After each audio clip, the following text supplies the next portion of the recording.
ভার্সিটির ক্যাম্পাসে বসে ফোন টিপতেছিলাম, কারণ আজ আমার সব ফ্রেন্ডরা তাদের গার্লফ্রেন্ড নিয়ে ঘুরতে গেছে, কিন্তু আমার কোনো গার্লফ্রেন্ড নেই। অবশ্য গার্লফ্রেন্ড বিষয়টা আমার অসহ্য লাগে। আমি ক্লাসের ফার্স্ট বয়, জীবনে কখনো সেকেন্ড হই নাই। বাবারও টাকা পয়সার অভাব নেই, কিন্তু আমার কেন জানি এসব নিয়ে বাঁচতে চাই না। চাই নিজের পায়ে দাঁড়াতে, নিজে কিছু করতে। বাবার সুবিশাল অট্টালিকায় দম বন্ধ হয়ে আসে। আমি চাই প্রাণ খুলে বাঁচতে, পৃথিবীটাকে উপভোগ করতে। তার বাবা মা এসব নিয়ে আমার সাথে প্রায় রাগারাগি করে। আমি বাবা মায়ের একমাত্র ছেলে। ছোট একটা বোন আছে, নাম মাহি। বোন খুবই মডার্ন আর স্মার্ট, তাই তার বন্ধু মহলে নাকি আমাকে ভাই হিসেবে পরিচয় দিতে লজ্জা করে। এমনি কলেজেও কোনো মেয়ে আমাকে পাত্তা দেয় না। তবে এসব নিয়ে আমার মাথা ব্যথা নেই। আমার এখন মেইন ফোকাস পড়াশোনায়। কিছুক্ষণ বসে ক্লাসে যাওয়ার জন্য উঠে হাঁটতে শুরু করলাম। হাতে ফোন, সেটার দিকেই ফোকাস ছিল। হঠাৎ করেই কারোর সাথে ধাক্কা লাগতেই আমি চোখ তুলে তাকাই। আকাশ থেকে নেমে আসা সদ্য কোনো পরীর মতো চেহারা মেয়েটির বিরক্তি ভরা চোখ নিয়ে তাকিয়ে আছে আমার দিকে। এই ছেলে, চোখ কি কপালে রেখে হাঁটো? সরি, আসলে আমি দেখতে পাইনি, প্লিজ কিছু মনে করবেন না। It's okay. বলেই মেয়েটা চলে গেল। মেয়েটিকে আগে কোনো দিন এই ভার্সিটিতে দেখিনি। আমি ক্লাসে এসে বসলাম। ক্লাস শুরু হতে এখনো 10 মিনিট বাকি, তাই একটা বই নিয়ে পড়তে শুরু করলাম। ক্লাসে কেউ নেই, আমি একা। কিছুক্ষণের মধ্যেই আস্তে আস্তে স্টুডেন্টরা আসতে শুরু করলো। বেল পড়ার সাথে সাথে প্রিন্সিপাল রুমে প্রবেশ করলো, যেটা দেখে অনেকেরই গলার পানি শুকিয়ে গেল। কিন্তু আমার স্বাভাবিকভাবে দাঁড়িয়ে আছি, কারণ প্রিন্সিপাল স্যার আমাকে খুব ভালোবাসেন। হ্যালো স্টুডেন্ট, আজ আমি একজনকে তোমাদের পরিচয় করিয়ে দিতে এসেছি। তোমরা অনেকেই জানো আমাদের আগের যে ইংলিশ টিচার তিনি রিটায়ার্ড নিয়েছেন, তাই নতুন একজন টিচার এসেছেন। আজ থেকে মিস তানিয়া তোমাদের নতুন ইংলিশ টিচার। মিস তানিয়া, ভেতরে আসুন। তখনই বাইরে দাঁড়িয়ে থাকা তানিয়া ক্লাসরুমে প্রবেশ করলো। কালো স্যুট পরে একটা মেয়েকে দেখে আমি কিছুটা অবাক হলাম, তবে দেখতে অনেক কিউট। নিচের দিকে তাকিয়ে মেয়েটি দাঁড়িয়ে থাকলো। আমি ঠিকমতো দেখলাম, এই তো সেই মেয়েটা যাকে আমি সকালে ধাক্কা দিয়েছিলাম। আল্লাহ জানে তার আজকে কি হবে। প্রিন্সিপাল আবার বলতে শুরু করলেন, উনি হলেন মিস তানিয়া। আমেরিকা থেকে উচ্চ ডিগ্রি নিয়ে দেশে এসেছেন। ওনার বাবা মা দেশেই থাকতেন, আর উনি দেশকে খুব ভালোবাসেন, তাই ওনার বিদেশে অনেক জবের অফার থাকলেও দেশে এসেছেন। এবং আমরা খুব আনন্দিত যে উনি আমাদের এখানে জয়েন করেছেন। মিস তানিয়া, তাহলে সবার সাথে পরিচয় হন। আমি আসি। Okay sir. কথাটা বলে প্রিন্সিপাল চলে গেলেন। তখন মেয়েটি মানে তানিয়া ম্যাডাম উপরের দিকে তাকালেন, তাকিয়ে বলতে শুরু করলেন, স্টুডেন্ট আমার যেহেতু আজকে প্রথম ক্লাস, তাই সবার সাথে পরিচিত হয়ে নেই আগে। এরপর অল্প কিছু পড়াশোনা করে কাল থেকে পুরো দমে ক্লাস শুরু হবে। এই যে ছেলে, প্রথম ডেস্কে বসা, তোমার থেকে শুরু করো। একজন একজন করে সবার পরিচয় দাও। আমার দিকে তাকিয়ে কথাটা বললেন তানিয়া ম্যাডাম। আমি চুপচাপ উঠে দাঁড়ালাম। জি, আমি রাজ চৌধুরী। এরপর একে একে সবাই নিজের পরিচয় দিল। পরিচয় পর্ব শেষে ম্যাম বই নিয়ে পড়াতে শুরু করলেন। ঠিক তখনই শামীম, রেহান, রিমি 3 জন প্রবেশ করলো। এই 3 জন আমার ফ্রেন্ড। সারাদিন ঘুরে বেড়ানো আর পরীক্ষার সময় আমার পিছনে পিছনে ঘোরা ছাড়া আর কোনো কাজ নেই এদের। বাবা মায়ের আদরে বাদর হয়েছে এক একটা। পারমিশন ছাড়াই প্রবেশ করায় তানিয়া ম্যাম পিছন ফিরে তাকালেন। এই যে হ্যালো, ক্লাসে ঢোকার সময় পারমিশন নিতে হয়, জানো না? এই, আপনি কে বলুন তো? আর আমরা পারমিশন নিব কিনা সেটা আমাদের বিষয়, আর আমরা কাউকে পরোয়া করি না, বুঝছো? রেহানের কথা শুনে ম্যাম অনেক রেগে গেলেন। এসেই ঠাস করে ওর গালে একটা চর বসিয়ে দিলেন। রেহান ফিরিয়ে হাত বাড়ালো, ঠিক তখনই আমি হাত ধরলাম। কি করছিস কি? উনি আমাদের নতুন ইংরেজি ম্যাম। কি বলিস কি এগুলা? সরি ম্যাম, বুঝতে পারিনি। বেয়াদব, ক্লাস থেকে বের হয়ে যাও তোমরা। আমার সামনে আর 1 মিনিট দাঁড়ালে খুন করে ফেলবো। ম্যাম, ওদের হয়ে আমি আপনার কাছে ক্ষমা চাচ্ছি। বুঝতে পারিনি, ক্ষমা করে দিন প্লিজ। আজ শুধু তুমি বলছো বলে ওদের ছেড়ে দিলাম। আরেকদিন এসব দেখলে প্রিন্সিপাল স্যারকে বলে সোজা টিসি হাতে ধরিয়ে দেব। ক্লাস শেষ করে আমি বেরিয়ে আসছিলাম, তখন পিছন থেকে ম্যাম ডাক দিলেন। আমি ম্যামের রুমের সামনে গিয়ে দাঁড়ালাম। ভয় হচ্ছে প্রচণ্ড। যদি কিছু বলেন সকালের বিষয় নিয়ে। কি হলো? ওইখানে দাঁড়িয়ে কি দেখছো? এখানে এসো। আমি ভিতরে প্রবেশ করলাম। এক কোণে চুপচাপ দাঁড়িয়ে রইলাম। ম্যাম তখন নিচের দিকে তাকিয়ে কিছু লিখছিলেন। কলমটা রেখে আমার দিকে তাকালেন। সকালে তোমার সাথে ওরকম বিহেভ করেছি, তার জন্য সরি। আপনি কেন সরি বলছেন? দোষটা আমার ছিল। তুমি তো ক্লাসের ফার্স্ট বয়, আর তোমার প্রশংসা প্রিন্সিপাল স্যারের কাছে অনেক শুনেছি। তুমি নাকি তোমার বাবার বিশাল সম্পত্তি রেখে এখানে সাদামাটা চলাফেরা করো। স্যার একটু বাড়িয়েই বলেছেন, তবে যত সম্ভব নিজে কিছু করার চেষ্টা করব। গুড। বাট তোমার একটা জিনিস আমার কাছে খারাপ লাগলো। কি ম্যাম, প্লিজ বলুন, আমি শোধরানোর চেষ্টা করব। তুমি এত ভালো একটা ছেলে হয়ে ওই বাজে ছেলে মেয়েদের সাথে ফ্রেন্ডশিপ করছো, এটা তোমার করা একদমই ঠিক হয়নি। ম্যাম, ওদের সাথে ছোট থেকে একসাথে বড় হয়েছি। ওরা একটু দুষ্ট, কিন্তু একদিন ঠিকই ভালো হয়ে যাবে। রাজ, তুমি যেভাবে পৃথিবীটাকে মনে করো সহজ, পৃথিবীটা তত সহজ নয়। বড় রহস্যময় এই পৃথিবী। ওদের কাছ থেকে যথাসম্ভব দূরে থাকার চেষ্টা করবে। একটা কথা হয়তো জানো, সৎসঙ্গে স্বর্গবাস আর অসৎ সঙ্গে সর্বনাশ। আমি আমার সর্বোচ্চ চেষ্টা করব। এই তো, গুড বয়। আচ্ছা, তাহলে এখন কি বাসায় যাবা? জি। ওকে, সাবধানে যাও।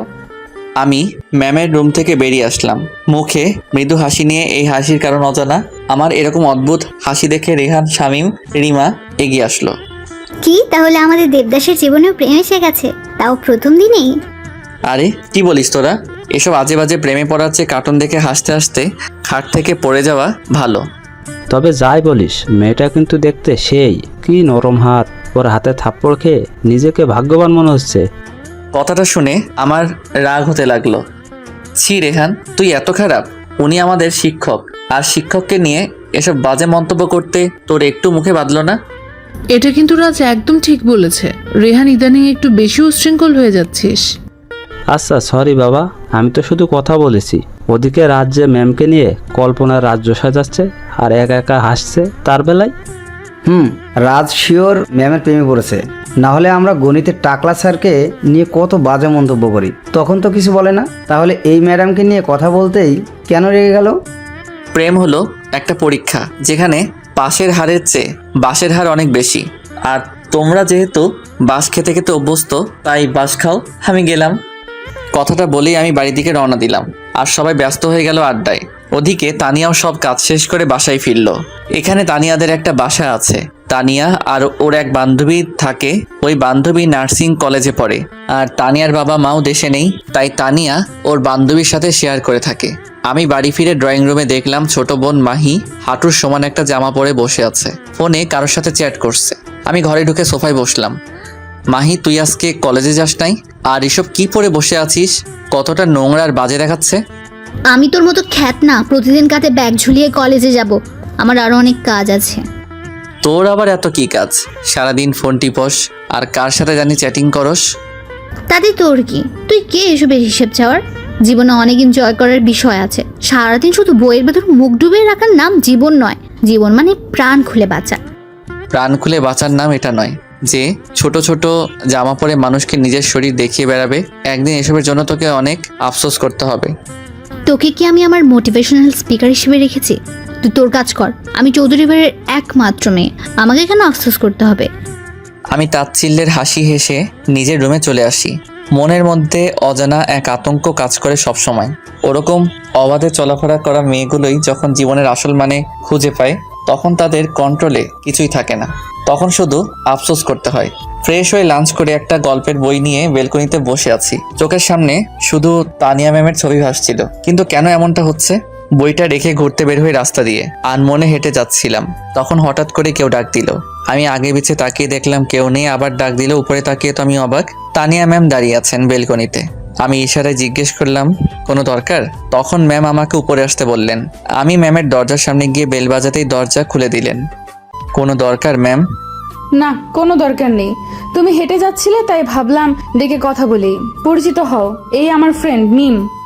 একটা মেয়ে তখন কিচেন থেকে বের হচ্ছিল। মেয়েটিকে দেখিয়ে কথাটি বললেন তানিয়া ম্যাম। আপনি কি রাস? জি, কিন্তু আপনি আমার নাম জানলেন কি করে? কেন? তানিয়া বলছে, তোমার কথা তো অনেক বলছে।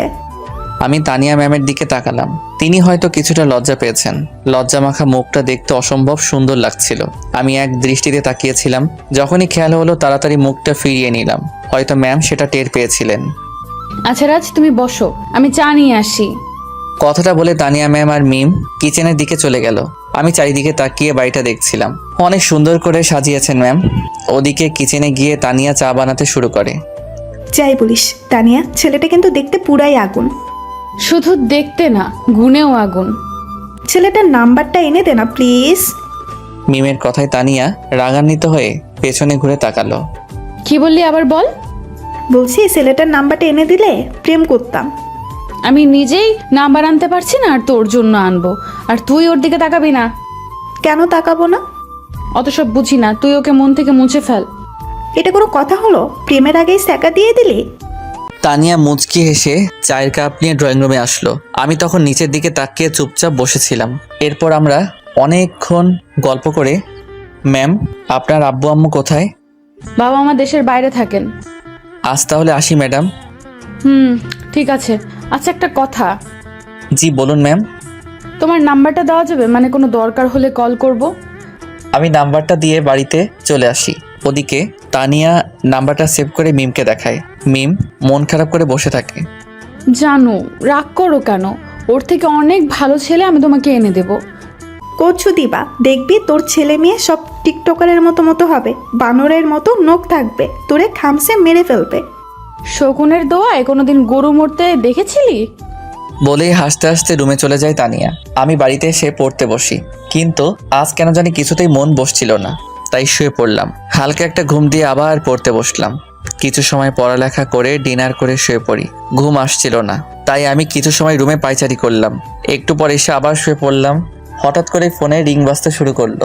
আমি কিছুটা অবাক হয়ে ফোনটা তুলে ওপাশ থেকে একটা মেইলি কণ্ঠ ভেসে আসলো। আসসালামু আলাইকুম, কে বলছেন? ওয়ালাইকুম আসসালাম। তুমি কি রাজ? জি বলুন। আমি তানিয়া। ম্যাম আপনি, কোনো প্রয়োজন? না, এমনি ঘুম আসছিল না, তাই ভাবলাম তোমাকে কল করে দেখি কি করো। আমারও একই অবস্থা, কিছুতেই ঘুম আসছিল না। এরপর দুজন কিছু সময় কথা বলে ঘুমিয়ে যাই। এভাবেই বাড়ি ভার্সিটি করে প্রায় 7 সপ্তাহ কেটে গেল। এখন অনেকটাই স্বাভাবিক ম্যামের সাথে, তবে ম্যামের ব্যবহার আমার কাছে কেমন যেন লাগে। পরের দিন ভার্সিটিতে একটা অনুষ্ঠান ছিল।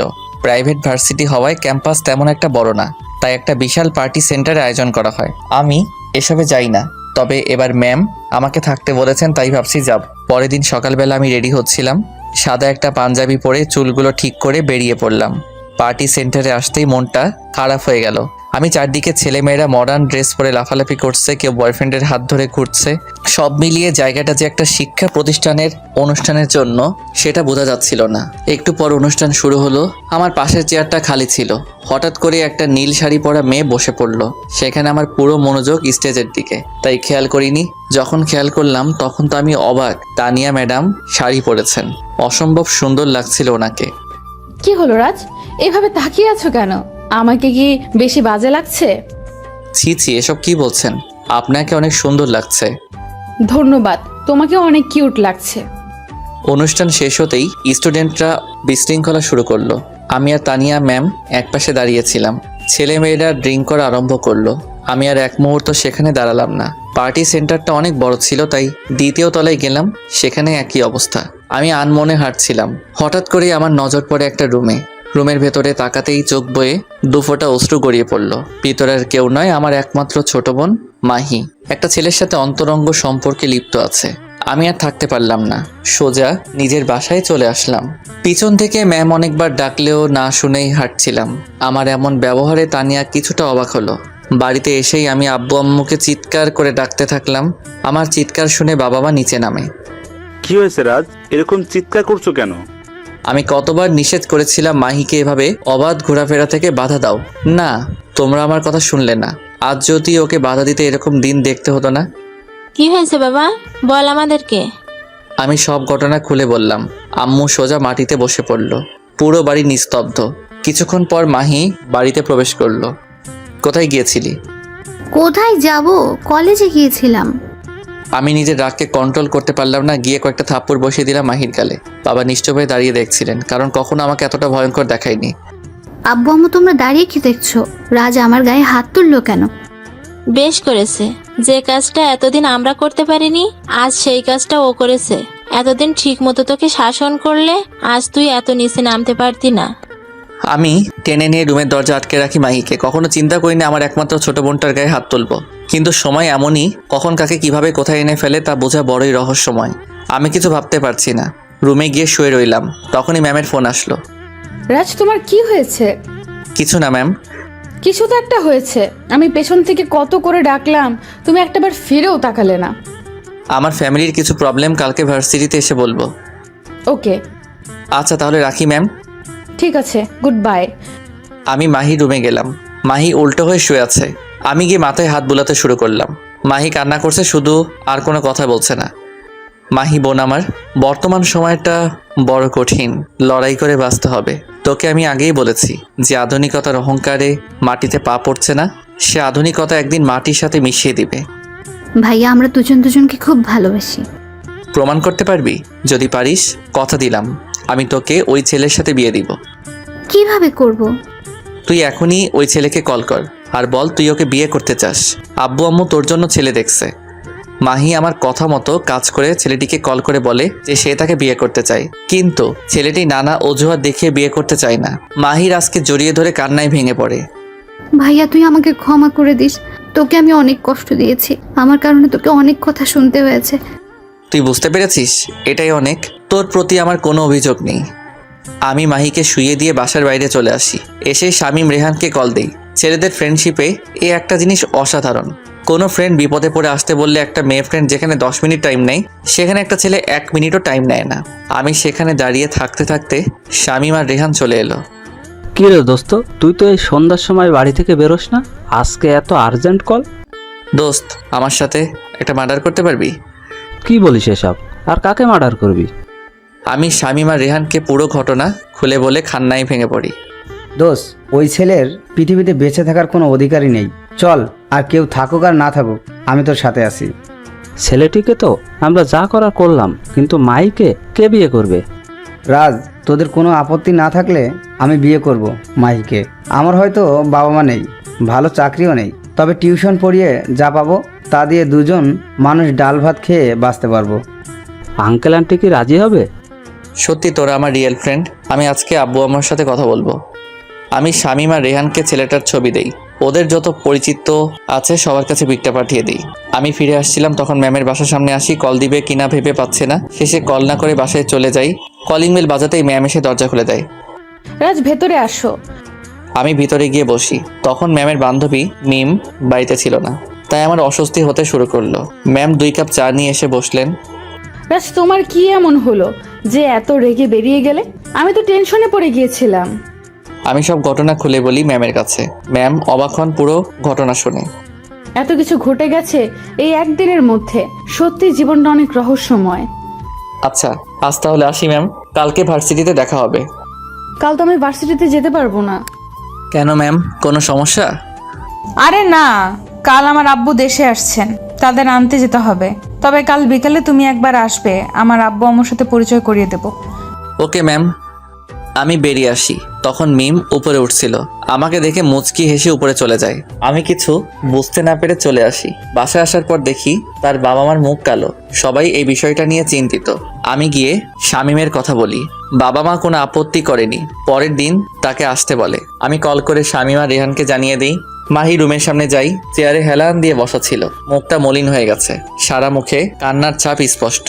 পৃথিবীতে মৃত লাশ দেখে সবাই কাঁদে, কিন্তু জীবিত লাশের দিকে কেউ ফিরেও তাকায় না। আর মানুষ অনেক সময় জীবনে এমন আঘাত পায় যার ফলে সে জীবিত লাশে পরিণত হয়। আমি গিয়ে মাহিকে ধরে বিছানায় নিয়ে বসাই। চল, আমাদের সাথে ডিনার করবি। প্লিজ বোন চল, আমাদের সাথে একসাথে থাকলে তোর ভালো লাগবে, এসব থেকে বেরোতে পারবি। ভাইয়া তুই চলে যা, আমাকে একা থাকতে দে প্লিজ। আচ্ছা, একা থাকবি? এখন আগে খাবারটা খেয়ে নেই, কাল তোকে দেখতে আসবে। কি? কে আমাকে বিয়ে করবে? আমি কারো জীবনে অভিশাপ হয়ে যেতে চাই না। চাই না কারো সুন্দর জীবনকে আমার নোংরা জীবনের সাথে জড়িয়ে নষ্ট করতে। কী সব বলছিস? আমার ফ্রেন্ড শামীমকে তো চিনিস, ওই তোকে বিয়ে করতে চায়। এসব কথা পরে হবে, এখন চল আগে ডিনার করবি। আমি টেনে নিয়ে বসাই মাহিকে, নিজের হাতে খাইয়ে দিয়ে আবার রুমে এনে শুয়ে দিই। পরের দিন সকালে শামীম আর রেহান আসে আমাদের বাসায়। আমার বাবা মায়ের সাথে কথা বলে। দেখো বাবা, মাহি আমার একমাত্র মেয়ে, সারা জীবন যা চেয়েছে তাই দিয়েছি। তুমি যখন ওকে বিয়ে করতে চাচ্ছ, আমাদের কোনো আপত্তি নেই। তোমার আব্বু আম্মু মারা গেছেন, আমরা শুনেছি। এখন থেকে তুমি আমাদের বাসায় থাকবে, যদি কোনো আপত্তি না থাকে। তুমি তো আমাদের ছেলের মতো। রাজও এখন লেখাপড়া করছে, লেখাপড়া শেষ করে রাজের সাথে আমাদের বিজনেস জয়েন করবে। কি ভাগ্য দেখ, বিয়ের আগেই বাড়ি, আর পড়ালেখা শেষ করার আগেই চাকরি কনফার্ম হয়ে গেল। আঙ্কেল, আমাকে কি কোনোভাবে আপনার কোম্পানিতে নেওয়া যায় না? রেহানের কথাই সবাই হেসে উঠল। রেহান, তুমি তো আমার ছেলের মতো, তুমি যেদিন চাইবে সেদিনই চাকরি কনফার্ম। আঙ্কেল, আমি একটু মায়ের সাথে কথা বলতে চাই। রাজকে বলো উপরে নিয়ে যাবে, ততক্ষণ আমি রেহানের সাথে একটু গল্প করি। আমি শামীমকে উপরে নিয়ে যাই। এদিকে রেহান একটু পর পর আজব আজব কথা বলে সবাইকে হাসাচ্ছে। রেহান ছেলেটা এরকমই, যখন ওদের বাড়িতে আসে পুরো বাড়ি মাথায় তুলে রাখে। ওদিকে তানিয়া আর মিম এয়ারপোর্টে এসে বসে আছে। একটু পর তার আব্বু আম্মু বের হয়। তানিয়া দৌড়ে গিয়ে তাদের জড়িয়ে ধরে। কেমন আছিস মা? কতদিন পর তোকে দেখলাম। খুব ভালো আছি, তোমরা কেমন আছো? আমরা আগে ভালো ছিলাম না, এখন ভালো হয়ে গেছি তোকে দেখে। আমি তো পর, আমাকে কেউ চোখে দেখে না। অভিমানে সুরে বলল মিম। তানিয়ার মা গিয়ে মিমকে জড়িয়ে ধরল। তুমি তো আমার মেয়ে, তোমাকে কি করে ভুলে যাব? সবাই গাড়িতে বসে আছে। অনেকদিন পর দেশের প্রকৃতি দেখে। তানিয়ার বাবা মাও খুব খুশি। এবার যখন দেশে আসছি তোদের দুইটারে বিয়ে দিয়ে তারপর যাব। আমি তো রাজি ছিলাম, কিন্তু তোমার মেয়ে তো কেড়ে নিল। তোমাদের কথার আগাগোড়া কিছুই বুঝি নাই। আম্মু ওসব আবল তাবল কথা বলে, ওর কথা তুমি বিশ্বাস করবে না। আমি বললেই তো আবল তাবল। আন্টি জানো, তোমার মেয়ে তার ছাত্রের প্রেমে পড়ছে, এখন বলতে পারছে না। আমার প্রিন্সেসের পছন্দ খারাপ হতে পারে না, ওই ছেলেকে তুলে এনে আমার মেয়ের সাথে বিয়ে দিব। তানিয়া কিছুটা লজ্জা পায়। ওদিকে রাজ শামীমকে মাহির ঘর দেখে দিয়ে বাইরে দাঁড়িয়ে থাকে। শামীম মাহির রুমে ঢুকে কাউকে দেখতে পেল না। বেলকনিতে গিয়ে দেখলো মাহি চুপচাপ বসে আছে। কি করো মাহি? কিছু না, বসে আছি। তুমি তো সব কিছু শুনছো, তোমার কি মতামত? দেখেন, আপনি ভাইয়ার ফ্রেন্ড, সাথে অনেক ভালো একজন মানুষ। আপনি আমার মতো একটা খারাপ মেয়েকে কেন বিয়ে করবেন? আপনি আমার থেকে অনেক ভালো মেয়ে ডিজার্ভ করেন, আর আমি কারো অনুগ্রহ হয়ে তার জীবনে যেতে পারবো না। তুমি কি মনে করছো তোমার ঘটনার কারণে অনুগ্রহ করে তোমাকে বিয়ে করেছি? তা নয় তো কি? দেখো মাহি, আমি তোমাকে অনেক আগে থেকেই পছন্দ করি, শুধু তুমি রাজের বোন বলে বলতে পারিনি। আর তোমার সাথে যা ঘটেছে তা শুধু একটা অ্যাক্সিডেন্ট মাত্র। প্লিজ তুমি রাজি হয়ে যাও। মাহি মুচকে একটা হাসি দেয়। শামীম হাসি মুখে মাহিকে জড়িয়ে ধরে। আমি অনেকক্ষণ থেকে দাঁড়িয়ে থাকতে থাকতে ভিতরে প্রবেশ করি। এ অবস্থা দেখে মুচকি হাসে মাহি, লজ্জা পেয়ে বেরিয়ে যায়। আমি বেরিয়ে আসি। আমি তখন ম্যাম বাসায় আসার পর কেমন আছো? জি অনেক ভালো।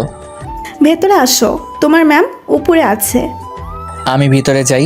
একটু পর তানিয়া ম্যাম আসে, সাথে তার বাবা মাও। আমি তানিয়ার বাবা মাকে সালাম দেই। ওনারাও হাসি মুখে আমার সাথে গল্প করে। আসলে আমার আসার কারণ হচ্ছে আমার ছোট বোনের বিয়ে 3 দিন পর। আপনারা সবাই গেলে খুব খুশি হব। অবশ্যই যাব, তোমার আব্বু আম্মুর সাথে দেখা করার অনেক ইচ্ছে। তাহলে আজ আমি যাই, বাড়িতে অনেক কাজ। আমি নিজের বাড়িতে এসে রুমে গিয়ে শুয়ে আছি। প্রতিটা মুহূর্তই ম্যামের কথা মনে হতে থাকে। ম্যামের ক্লাসে যতটা রাগী তার সাথে ততটাই হাসি খুশি। একটা মানুষের দুইটা বিপরীত রূপ। ওদিকে তানিয়া ওর নিজের রুমে বসে আছে চেয়ারে হেলান দিয়ে। আমাকে প্রথম যেদিন দেখেছিল সেদিনই নিজের মনের ভিতর অদ্ভুত এক ফিলিংস কাজ করেছে। আমার প্রতিটা কাজ মুগ্ধ করে তানিয়াকে। এই কয়দিনে যতটুকু বুঝেছে ওর আমাকে চাই, সেটা যে করেই সম্ভব।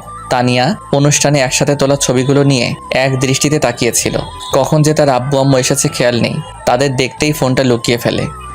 আব্বু আম্মু তোমরা কখন আসলে? আসছি, কিছু সময় হলো।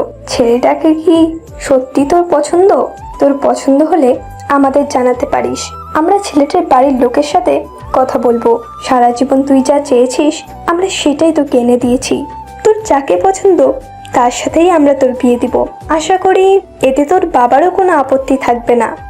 আমার কেন আপত্তি থাকবে? আমার প্রিন্সেস যাকে তার প্রিন্স বানাতে চাই তাকে আমরা সদরগ্রহণ করব। তানিয়া তার বাবা মায়ের কথায় অনেক খুশি হয়, বাবা মাকে জড়িয়ে ধরে। I love both of you, তোমরা পৃথিবীর শ্রেষ্ঠ বাবা মা। হয়েছে, আর পাম দিতে হবে না। তবে রাজ কি রাজি হবে আমাকে বিয়ে করতে? কেন হবে না? আমার মেয়ে কি দেখতে কোনো রাজকন্যার চেয়ে কম? প্রশ্ন সেটা নয়, আমি ওর থেকে বড়, আর ও আমাকে শিক্ষক ছাড়া অন্য কোনো নজরে দেখে না। আর আমি ওর অমতে কিভাবে বিয়ে করব? তাহলে তো চিন্তার বিষয়। তুমি ওকে তোমার মনের কথা বলে দাও, দেখো রাজি হয় কিনা। রাজি হলে তো ভালো, কথায় রাজি না হলে অন্য ব্যবস্থা। দেখতে দেখতে মাহির বিয়ের দিন এসে গেল। শামীম আর মাহিকে অনেক সুন্দর করে সাজানো হয়েছে। মাহিকে দেখতে অনেকটা রাজকন্যার মতো লাগছে। আমিও খুব খুশি। একে একে সব গেস্ট আসতে শুরু করলো। তানিয়া ম্যাম আর তার বাবা মাও আসলো।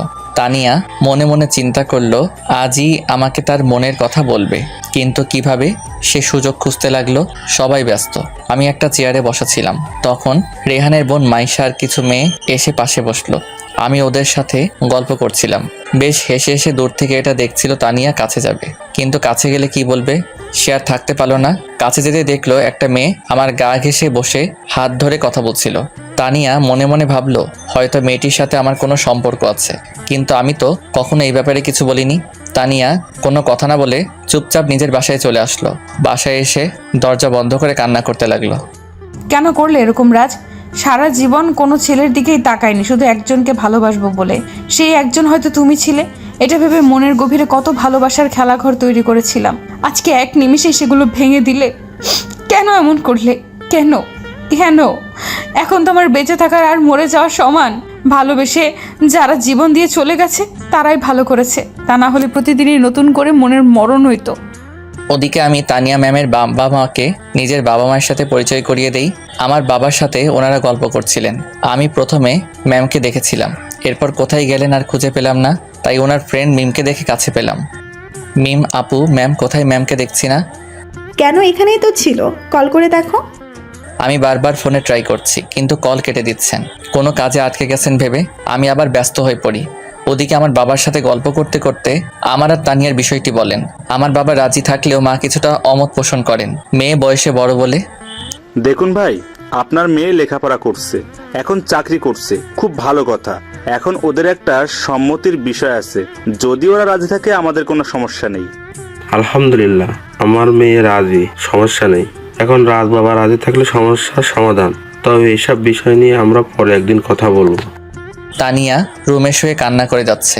বিয়ে হয়ে গেলে রেহান, মাইশা আর আমি মিলে বাসরঘর সাজাচ্ছি। মাহি বাসর ঘরে বসে আছে, মনের মধ্যে অজানা এক ভয় কাজ করছে। একটু পর শামীম প্রবেশ করলো। মাহি এগিয়ে এসে সালাম করলো। আমি তোমার কাছে কখনোই জোর করে স্বামীর অধিকার খাটাতে আসবো না, যতক্ষণ পর্যন্ত তুমি মেনে নিবে। সারাদিন অনেক দখল গেছে, এখন চলো শুয়ে পড়ো। মাহির কেন জানি অভিমান হলো। ওদিকে মিম বাসায় গিয়ে তানিয়ার কাছে যায়। তানিয়া, কি হয়েছে? কান্না করছিস কেন? আর বিয়েতেও দেখলাম না, কি হয়েছে? তানিয়া মিমকে জড়িয়ে ধরে কান্না করতে লাগলো। আচ্ছা, তুই না বললে কিভাবে বুঝবো আমি কি হয়েছে? মিম, আজকে যখন বিয়েতে গেছিলাম তখন দেখলাম রাজ একটা মেয়ের কাছে বসে হাত ধরে গল্প করছিল। মনে হচ্ছিল যেন তাদের দুজনের অনেক দিনের চেনা জানা। তানিয়ার কথায় মিম হাসতে হাসতে নিচে পড়ে গেল।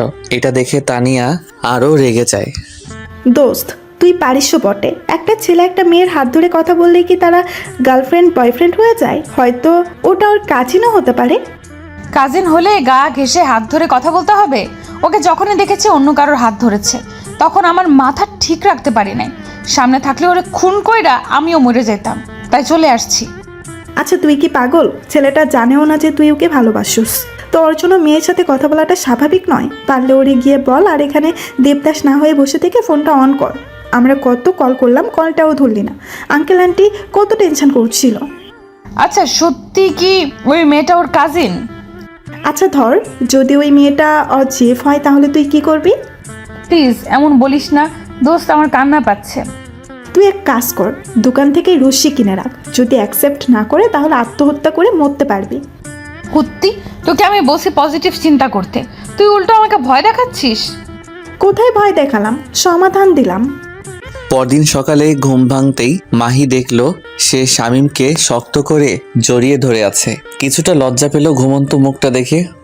সত্যি লোকটার মনটা অনেক ভালো, নাহলে আমার মতো একটা মেয়েকে বিয়ে করতো। জীবন বড় রহস্যময়। সময় বদলে যায় জীবনের সঙ্গে, আর জীবন বদলে যায় সম্পর্কের সাথে। কিন্তু সময় বদলায় না। আপনজনের সঙ্গে শুধু আপনজনই বদলে যায় সময়ের সঙ্গে। এক সপ্তাহ আগে যাকে আপনজন ভেবে নিজের সর্বস্ব বিলিয়ে দিয়েছিলাম, আজ তাকে খুঁজে পাওয়া দুষ্কর। কিন্তু যাকে কখনো নিজের করে পাবো বলে চিন্তাও করিনি, আছে কত আপনজন। কি হলো ম্যাডাম, এমন করে তাকে কি দেখছেন?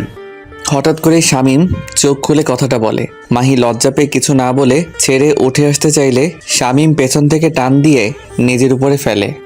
কাছে এসে কেন দূরে চলে যেতে চাও? সময় হলে এমনিতেই কাছে পাবেন। সেই সময় কখন আসবে প্রিয়? আসবে খুব শীঘ্রই। বলেই মাহি ফ্রেশ হতে চলে যায়। ওদিকে আমি উঠে ফ্রেশ হয়ে ভার্সিটিতে যাওয়ার জন্য তৈরি হচ্ছি। ভার্সিটিতে গিয়ে চুপচাপ ক্লাসে বসে আছি। মনের মধ্যে একটা শঙ্কা কাজ করছে।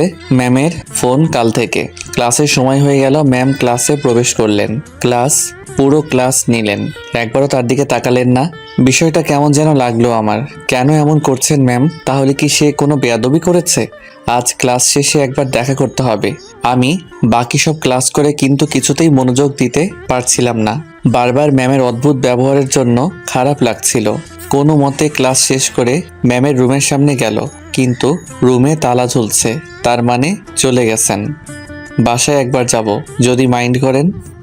রাজ কিছুতেই শান্ত হতে পারছিলাম না। মনের মধ্যে অজানা একটা আবেগ কাজ করছিল। আমি ম্যামের বাসার সামনে গেলাম। ম্যামের মা এসে দরজা খুলে দিল।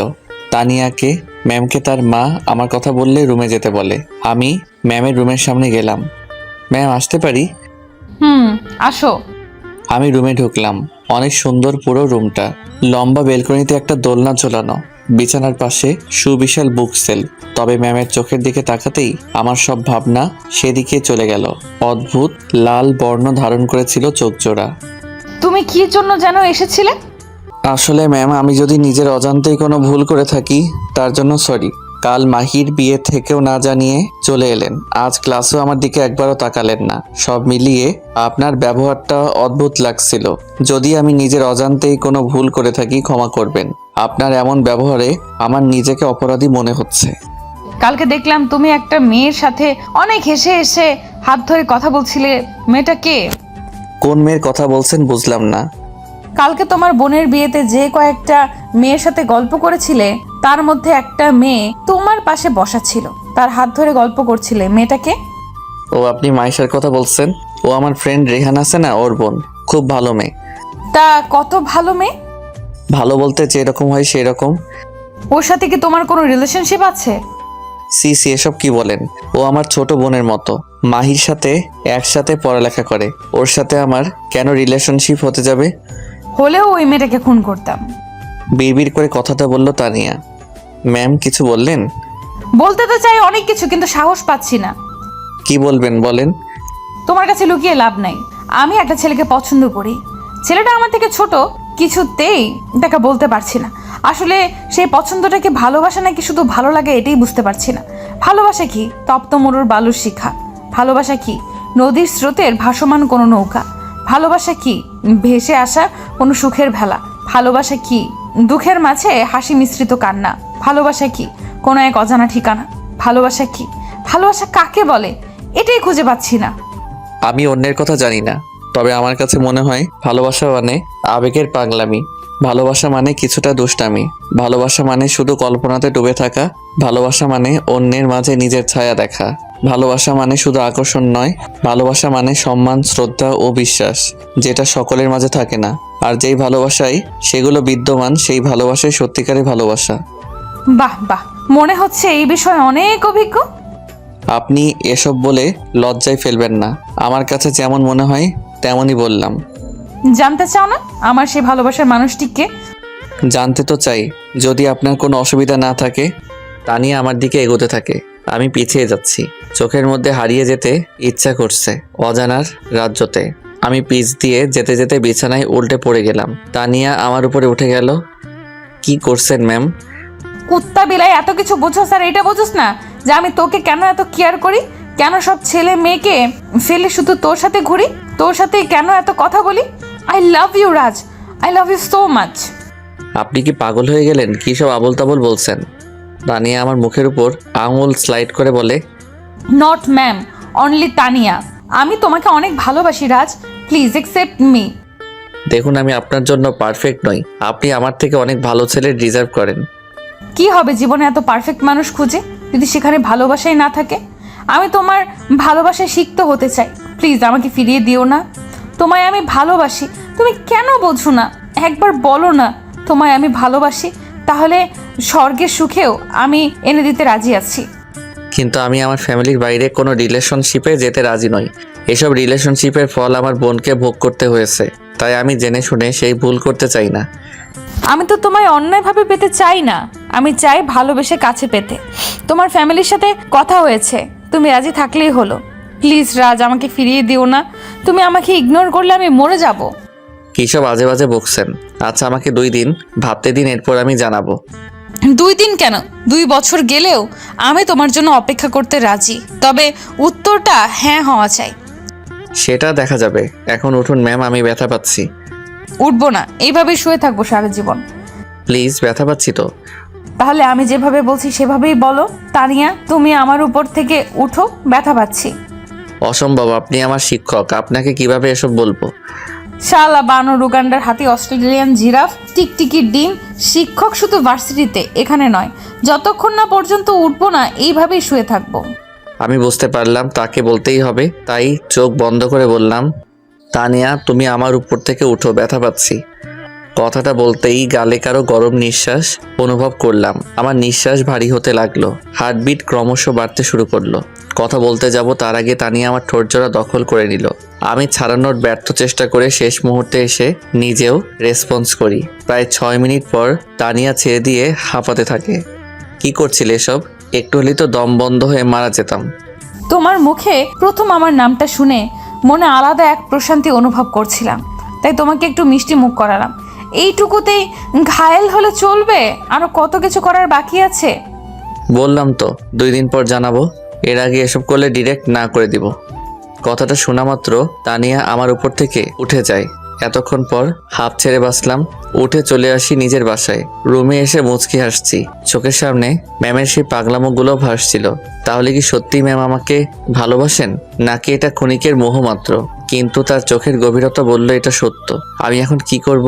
অ্যাকসেপ্ট করব নাকি করব না? মন বলছে অ্যাকসেপ্ট করতে। এসব ভাবতে ভাবতে ঘুমিয়ে গেলাম। পরের দিন সকালে ভার্সিটির উদ্দেশ্যে রওনা দিব, তখন রেহানের কল। দোষ, তুই কই? আমি তো বাসায় ভার্সিটির জন্য বের হচ্ছি। তুই শামীমকে নিয়ে তাড়াতাড়ি চলে আয়। নিউ মার্কেটের সামনে ওই ছেলেটাকে পেয়েছি, যে মায়ের সাথে। কি বলছিস? পেয়েছিস? ধরে রাখ, আমরা এক্ষুনি আসছি। আমার পক্ষে ধরা সম্ভব না, ওরা 4-5 জন। আমি ওদের ফলো করছি, তোরা আয়। ওদিকে ঘুম থেকে উঠে ফ্রেশ হয়ে আয়নার সামনে দাঁড়িয়ে আছে মাহি। চুল থেকে অল্প অল্প পানি পড়ছে। অসম্ভব সুন্দর লাগছে তাকে। হঠাৎ কারোর হাতের স্পর্শে কেঁপে ওঠে মাহি। পেছনে ফিরতে লজ্জা মাখা চোখে তাকায় শামীম। অদ্ভুত এক দৃষ্টি নিয়ে তাকিয়ে আছে। মাহি শামীমের গলা জড়িয়ে পিছনে ঘুরল। শামীম মাহির গলায় নাক দিয়ে স্লাইড করতে থাকে। ওদিকে মাহির প্রাণ যায় যায় অবস্থা, হার্ট অ্যাটাক করে মারা যাবে মনে হচ্ছে। ঠিক তখনই আমি এসে দরজায় নক করি। আচ্ছা, তোমার ভাইটা কি আসার আর টাইম পায় না? শালা যখনই একটু রোমান্টিক মুডে যাই তখনই এসে হাজির। বলেই দরজা খুলে দিল মাহি। শামীমের কথাই হাসি আটকে রাখতে পারলো না, তাই হেসে যাচ্ছে। আমি কাছে এসে মাহিকে হাসতে দেখে চোখ থেকে অশ্রু গড়িয়ে পড়ল। এটা দেখে মাহির হাসি থেমে গেল। ভাইয়া কান্না করছিস কেন, কি হয়েছে? অনেক দিন পর তোকে হাসতে দেখলাম এভাবেই। সারা জীবন হাসি খুশি থাকিস। আচ্ছা চল, ভার্সিটি যাবি না? না, আমাদের একটা জায়গায় যেতে হবে। ওই ছেলেটাকে পাওয়া গেছে? কি বলিস, পাওয়া গেছে? রেহান ওকে ফলো করছে, আমাদেরকে যেতে বলছে। তাহলে তাড়াতাড়ি চল, ওর জীবন না নেওয়া পর্যন্ত আমার শান্তি নেই। কথাটা বলেই শামীম দৌড় দেয়। আমিও যেতে নিব। মাহির টি শার্ট চেপে ধরে, কিন্তু আমি ছাড়িয়ে চলে যাই। ওদিকে মাহির মনে অজানা ভয় কাজ করছে। ওই ছেলেটা অনেক ভয়ঙ্কর। যদি শামীম আর আমার কিছু হয়ে যায়, সে বাসায় শুধু পাইচারি করতে থাকে। ওদিকে রাজ যাওয়ার সময় পুলিশকে কল করে আসতে বলে। গিয়ে দেখে তারা রেল লাইনের উপর বসে কিছু একটা নিয়ে কথা বলছে। 5 জন ছেলেকে দেখে কিছুটা ঘাবড়ে যায় তারা। 3 জন কিভাবে এই ছেলেগুলোর মোকাবেলা করবে। কিন্তু শামীম একটা রড নিয়ে এগিয়ে অপ্রস্তুত থাকায় গিয়েই একজনকে শুইয়ে, তখন আমি আর রেহানও 2টা লাঠি নিয়ে বেধড়ক পেটাতে আরম্ভ করি। ওদের মধ্যে একজন শামীমকে ধাক্কা দিয়ে ফেলে দেয় রেল লাইনের উপরে। পরে মাথা ফেটে রক্ত বের হতে থাকে। ওকে ধরতে আমি আর রেহান যাই। তখন পেছন থেকে একজন আমার পিঠে ছুরি চালিয়ে দেয়। রেহান চিৎকার দিয়ে পাশে থাকা পাহাড়টা দিয়ে লোকটার পায়ে আঘাত করে। ছিটকে পড়ে লোকটা।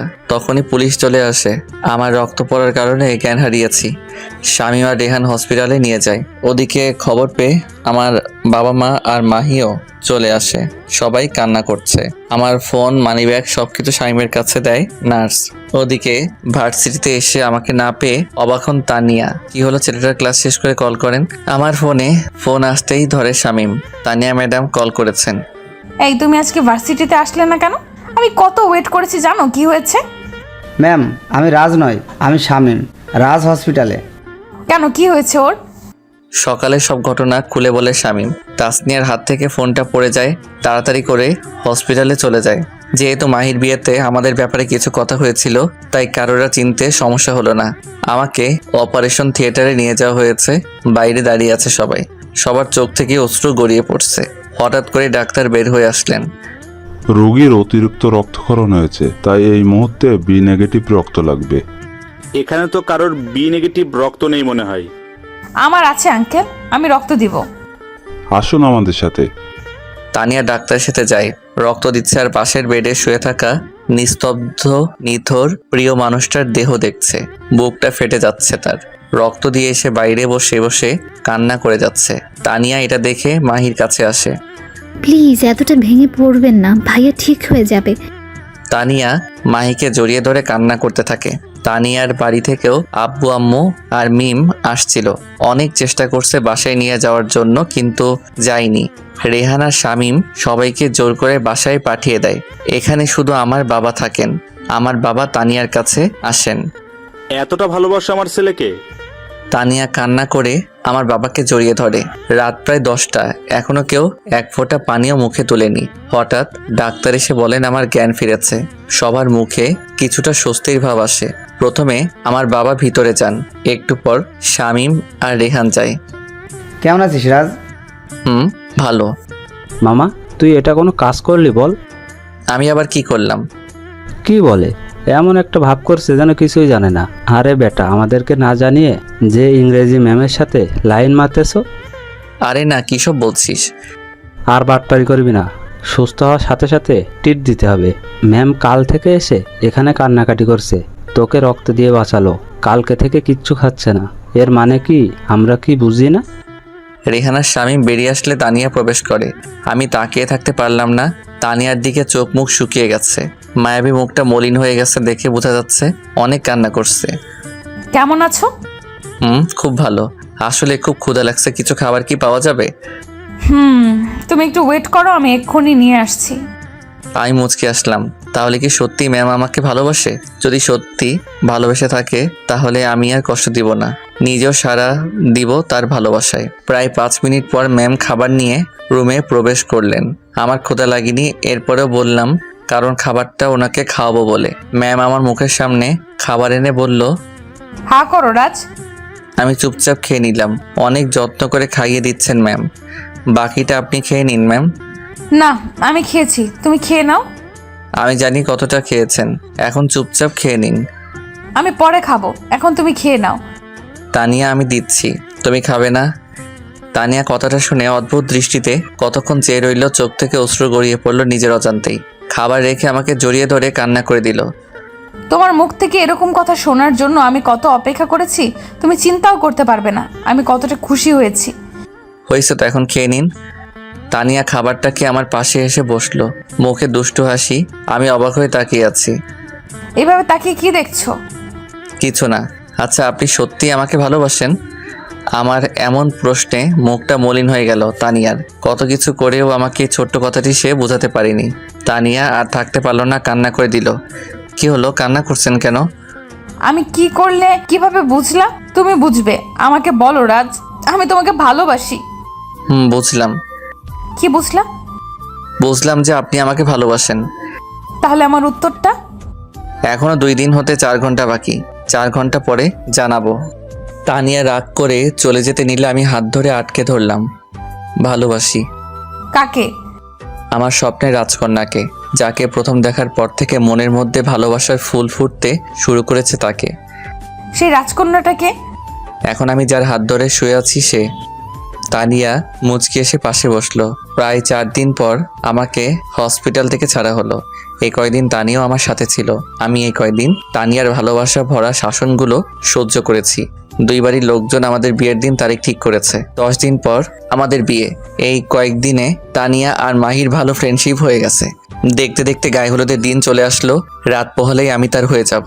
এইভাবে তানিয়ার খুশি আরো ধরছে। নিজের বাসার ছাদেই গায়ে হলুদের অনুষ্ঠানের আয়োজন করা হয়েছে। রুমে বসে সাজছিল তানিয়া। তখন একটা ছেলে এসে অনেক সুন্দর একটা গিফট বক্স দিয়ে গেল।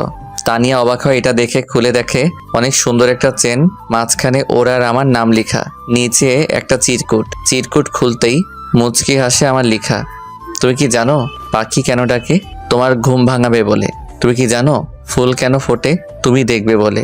তুমি কি জানো আকাশ কেন কাঁদে? তোমার মন খারাপ বলে। তুমি কি জানো তোমাকে সবাই পছন্দ করে কেন?